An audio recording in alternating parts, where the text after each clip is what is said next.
Put on your helmets and buckle your chin straps for the wildest podcast held in the Steel City. Dubs and Chicken Hawk will give you a taste of the past in fried jumbo.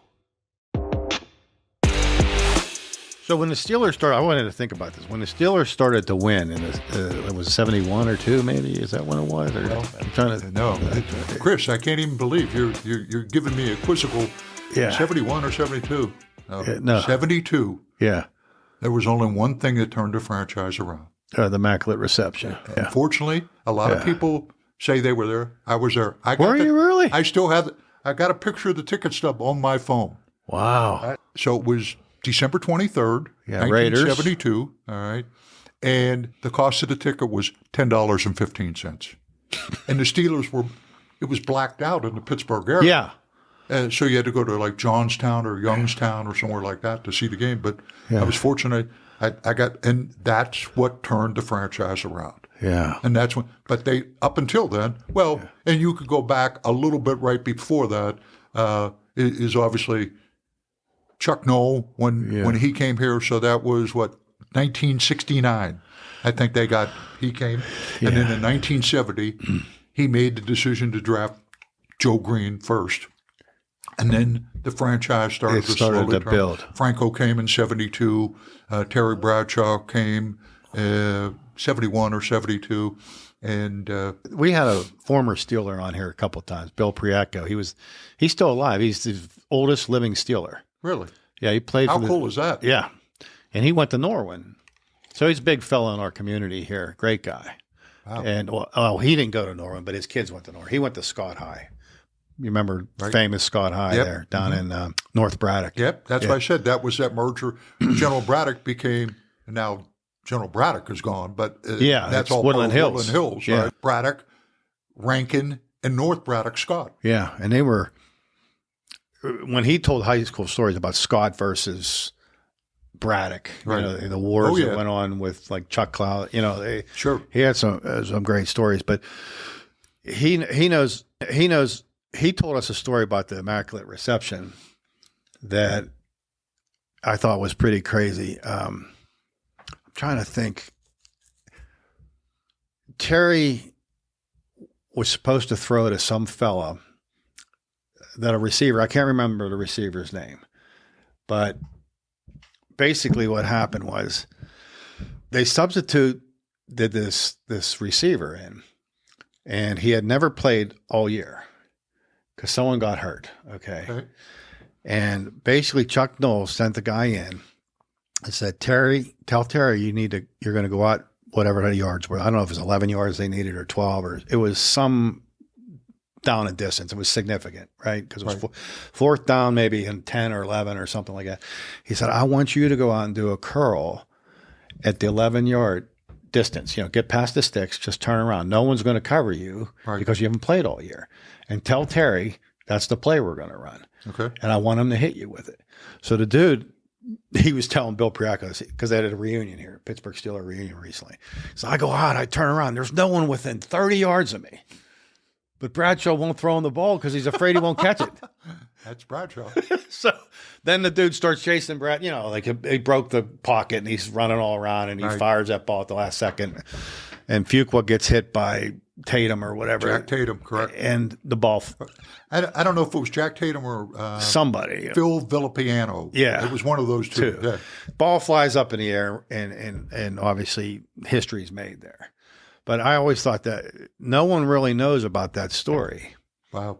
That actually happened. And I remember, so I see Franco catch it. I'm following the play. I see him catch it. Yeah, I can't believe that. And I'm telling him, run out of bounds, because at the time the Steelers were trailing 7-6. They only need a field goal to win it. Yeah. I never thought he would make it to the end zone, and he did. Yeah. And it was absolute nuts. It was an interesting Franco Harris. He never looked like he was running hard, but no one seemed to catch him ever. Right. You ever know? Powerful guy. Yeah. Powerful guy. Because it always sort of like he was lumbering along, and he'd have an angle. You think, okay, someone's got an angle on him, and he would always just kind of. A week later, so the Steelers, the city's crazy, right? Because the Steelers are now, they're playing in the AFC Championship game. Yeah. All right. They had this incredible still to this day, the greatest play in pro football history. All right, the Immaculate Reception. So the Steelers are now playing what turned out to be the perfect Miami Dolphins in the AFC Championship game. Yeah. So I'm going to the game, but I don't have a ticket. I'm going to the game. I remember I'm walking to the game. It's like 70 degrees that day. It was New Year's Eve. In Pittsburgh. Or no, yeah. In Pittsburgh. Yeah. In Pittsburgh. They were playing the Dolphins. The Dolphins. And so how old are you now? That's what I want to get. I'm in high school. I'm a senior in high 15? school. Oh, you're 18. Okay. Yeah. Okay. I'm because I graduated in 73. Yeah. I'm a senior.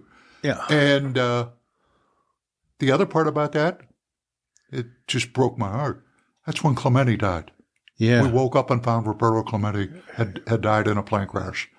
I mean, that whole – and then the Steelers are winning the game, and they're in a position, and the Dolphins, Larry Seipel, fake punt, and they beat the Steelers, and the Dolphins go on in immortality with a perfect record. But the Steelers, Bum Phillips from Houston used to say about kicking the door in. Well, the Steelers kicked the door in after that. Yeah, the next year. But that – what a time! And the Pirates were so good. The Steelers were so good. The Penguins weren't there yet. Yeah. But it was just a great time. I grew up in such a great time. I mean, you were the right age for all this. Oh, I saw so many. I mean, I got a buddy that I worked with, and he lives in New Jersey, and he's a longtime New York Rangers fan. And I always give him 1940, because they won in '94, but they had one since then. Yeah, exactly. And I said, well, let me see how many cups we have. Let me see how many Super Bowls we have. How many? I mean, I saw the Pirates in the World Series. I saw them 71. 71. And I was at the World Series in 71 and in 79. It was the same team, right? No. Yeah. Well, a little bit. Obviously, the pitching changed and so forth. I mean, think about that.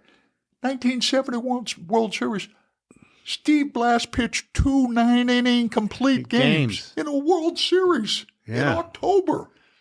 I mean, and the Baltimore Orioles were loaded. I think last year, I think that I heard a national sportscast last week that they said there was, I don't think more than 4 or 5 pitchers that threw 9-inning games last year in Major League Baseball. Is that right? Yeah. They got them down to these pitch counts at like 80 and stuff, and 90. It's completely different. 100. Yeah, and like Steve Blass always says, and he says it to this day, is the only way you build up arm strength is by throwing. Right. Is by just pitching. But I know there's a study out now because they throw so hard and they try and maximize how hard they're throwing all the time, and that's what's contributing to all this.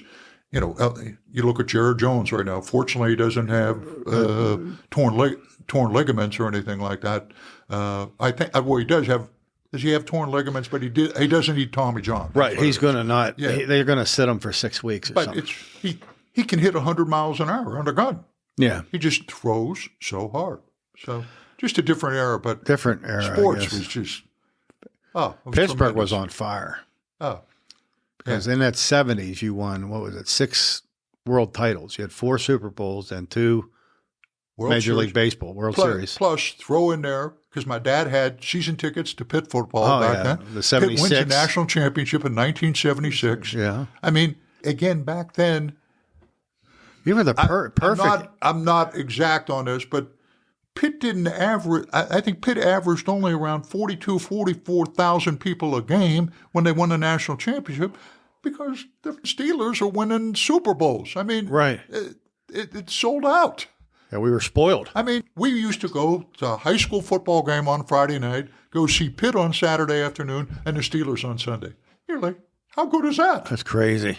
You were the right age to enjoy it. I remember it because I went to it. But I was so young that I never really appreciated it.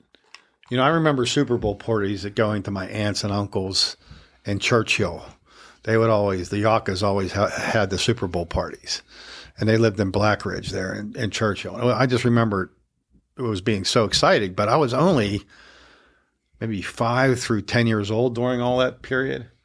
You're 18 through 20-ish or 25 or something. That's like Perfect. I can't tell you how many times I went down to the Point for Super Bowl, World Series, and Penguin celebrations. Oh, I mean, yeah, it'd be unbelievable. I remember when the Pirates won.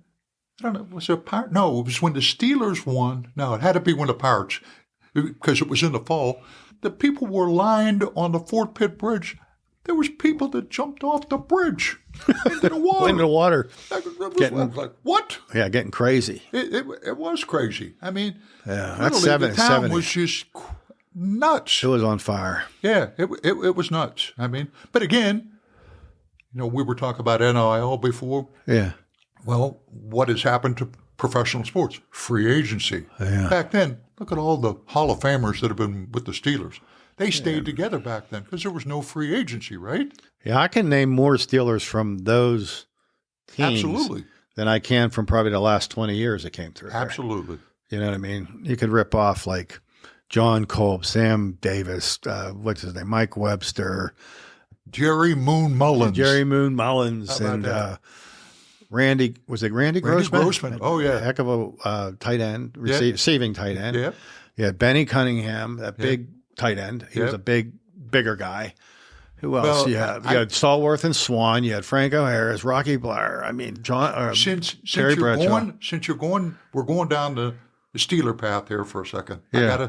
I gotta tell you a couple of great stories here. Yeah. So I told you I went to Duquesne. Right. And I played hoops at Duquesne. And so my freshman year, I played for. And you guys were loaded too down there, weren't you? With like Atkins and you guys. Was that when you were all there? I'm sorry, what? Were you there when Atkins and all them? Bruce? No, Atkins? he was. Bruce was after me. Okay. I played all 4 years with Norm Nixon. Norm, yeah, he's All right? Matter of fact, we just had a reunion a couple of weeks ago. It was tremendous. All right. But anyhow, so Red Manning had recruited me. He was the coach, and he had been there forever. He was the coach my freshman year, and then he retired to become the athletic director. And then his assistant John Sinicola took over. Okay. But anyhow, so Red's best friend, of all people, was Chuck Knoll. Okay. They were best friends. And I always found it interesting because neither the one of them had a personality. And they really didn't. They didn't talk. We would sit, and Chuck used to fly Red and his wife, and his wife would come. Chuck was a pilot and had his own plane. Right. And they would fly to our games after the Steelers season would be over, like when I was in school. Oh, okay. But anyhow, Chuck and Red were very good friends. Matter of fact, a buddy and I were just talking about this. Well, Duquesne, we didn't have a weight room. So, long story short, Chuck offered the Steelers weight room for us to use nice. in the off season. Wow, this has to be So crazy. a handful of us went down there initially. Well, then it kind of, as we broke for the summer, a lot of guys didn't stick around and go there. But I went religiously. I would work a construction job in the summer, and then I would go right to the stadium and work out afterwards. And back in the day, Art Rooney Sr., he was the best. He was a Duquesne guy. Yeah. And and you had to walk past his office to get to the locker room. And he'd be in there, you'd start to walk by his office, and he'd be in there with always had a big cigar in his mouth. Yeah, big cigar. And he'd go, "Hey, how's my big tight end from Duquesne?" And I'd say, "I'm good, Mr. Rooney." Yeah. Well, so I would work out with the guys in the off season. Well, so you get to know guys along the way. I mean, we're almost the same. Yeah, I'm almost in the same college. age. They're just a few years older than me. Yeah, they're 25. You're 21. I mean, I remember literally doing bench presses with Jack Lambert. All right. Okay. I could bench press. I swear, I could bench press more than Jack Lambert. And Jack Lambert, between every set, would smoke a cigarette. I swear on my mother's name, Jack Lambert would smoke a cigarette between every set. Oh, dear Lord. Yeah, and back in the day, they had a beer meister in the locker room. I mean, Yeah, he's probably down there and cut off jean shorts and stuff or something. crazy stuff. So anyhow, here's the best part. So they didn't have OTAs. They didn't have off-season training programs. The only thing that it was up to everybody to work out on their own, and so they kept the facility open. But the only thing that they did that was any kind of structured was they had quarterback camp, where they would bring all the quarterbacks in the team in for a week and do mostly film study, but they would do some throwing and so forth. But there was no receivers there. They had nobody to throw it to. Where would they throw it to then? So they had to enlist some people to do that. So they're looking for Big Gumby. Gumby ended up being one of the receivers. Oh, did you? Dick Hoke, who's from out this way, he's a Jeanette guy, right? Jeanette. Oh, yeah. He had just retired as a running back. He was a running backs coach now. Yeah. Right? And he and I, and there'd coached be for another years guy, and years. Would run the pass patterns. Well, again, I've never been a speed burner. I can tell you that. Well, so I would run these, they would ask me to run these outs, all right? Yeah. And Bradshaw and Hanratty, they would just be so full of themselves. As soon as I'd do the out, boom, it hit me right in the side of the head. Boom, it hit me in the side of the head. They're laughing. Hey, kid, get your hands up. Get your hands up, kid. And they're just peppering you in the side of the head. Oh, they had so much fun. Joe Gillum split the palms of my hand. He threw a ball so hard. That dude could fire a football. He could fire it. Yeah. Then Mike Krusik came in. Yeah. And I remember Mike and I got to be friends. Mike came out. My mom made him dinner. I mean, but my point in that is this is maybe one of the greatest football teams of all time. The Super Steelers that won 4 Super Bowls, 2, then there was a break. And then 2 more. 2 more. And I'm with these guys in the locker room. I mean, after quarterback camp, Bradshaw, the quarterbacks were staying up at the William Penn. Kid, can you take me up to the hotel? He's in my car smoking a cigar. I never got a picture with these guys, an autograph. Nothing. I you were hanging out. But great memories. I was going to say great memories are here forever. That time that I grew up and I was in high school and college, I mean, Pittsburgh sports was so incredible. It's amazing you were part of it. And that's why I feel for the younger people. And you're part of this, too. Yeah. The Terrible Towel came out when you Myron. Yeah. But remember that was just a little thing there that he started. And I'll never forget the Steelers are playing, I think this is 1977. The Steelers are playing, they win their first playoff game, and now they got to go. It's Christmas Eve. It's Christmas Eve, and the Steelers have to go and play the Denver Broncos, I think. I'm pretty certain on this. And Myron, back then he was working for Channel 4, and and he gets on and he did his infamous Christmas carol. Yeah. Deck those Broncos, they're just Yonkos.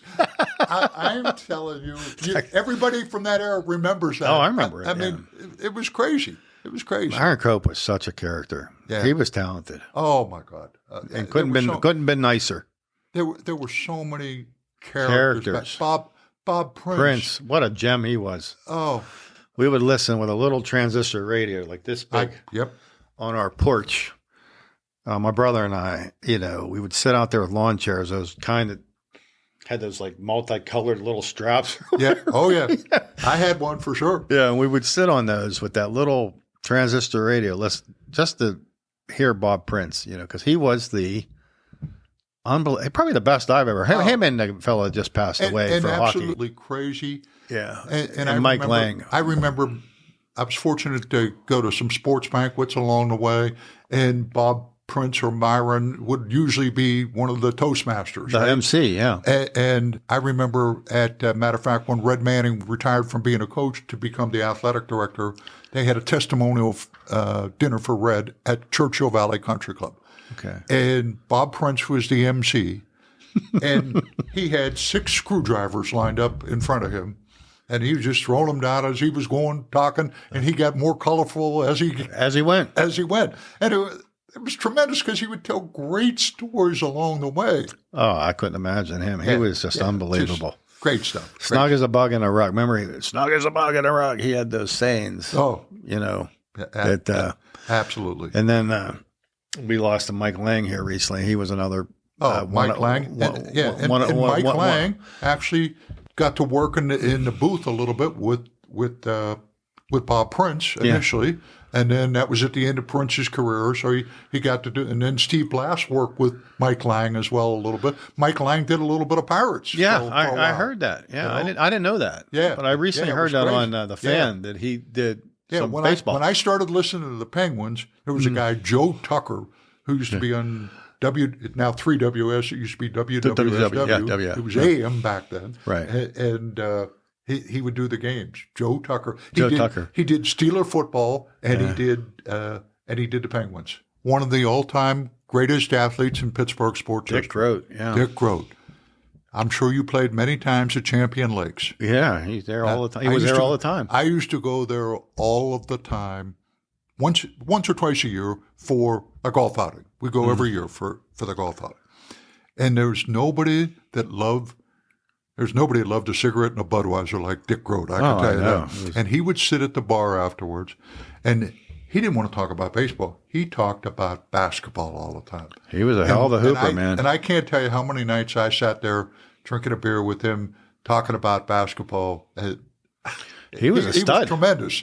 And people they have no idea how great he was. Oh, And unbelievable. one of his most touching stories, he said, so when they first started having, they were after Jimmy V passed away, and they started having the foundation fundraisers for him, ESPN. So he said, I get invited to a golf outing for Jimmy V. And who do I see at the golf outing? Is Michael Jordan. He walks over and he says, Michael, I just want to introduce myself. He goes, you don't have to introduce yourself. I know exactly who you are. Your number hangs in Cameron Indoor Arena. I know how great you are. And Dick Groat said, I was absolutely speechless. He said, it blew me away that Michael Jordan knew exactly who I was. Yeah, he was the Bo Jackson before Bo Jackson. Oh, 100%. Yeah. 100%. But there was also other guys that played multiple sports. Yeah. Remember Chuck Connors? He was the rifleman on TV. Oh, yeah, rifleman, yeah. Mm-hmm. He played basketball at UCLA. Did he really? Yeah. I never knew that. So the guy, how about the TV show Mannix? Yeah, I love Mannix. Yeah. He played at UCLA. You look like the Mannix guy a little bit. Mike something or other. Yeah, Mike something. Yeah. I mean, there was guys. Dave DeBuscher played baseball and basketball. Yeah, it was not unusual for guys, but Dick Groat excelled at both. One more question before you go. Where was Norm Nixon from? Was he Pittsburgh person, or was he from? Okay. Norm was from Macon, Georgia. Macon, Georgia. Okay. Macon, Georgia. How did he get to town here? Interesting story. So John Sinicola, who again was Red's assistant, and he was the assistant at the time. So he was out recruiting, scouting and recruiting.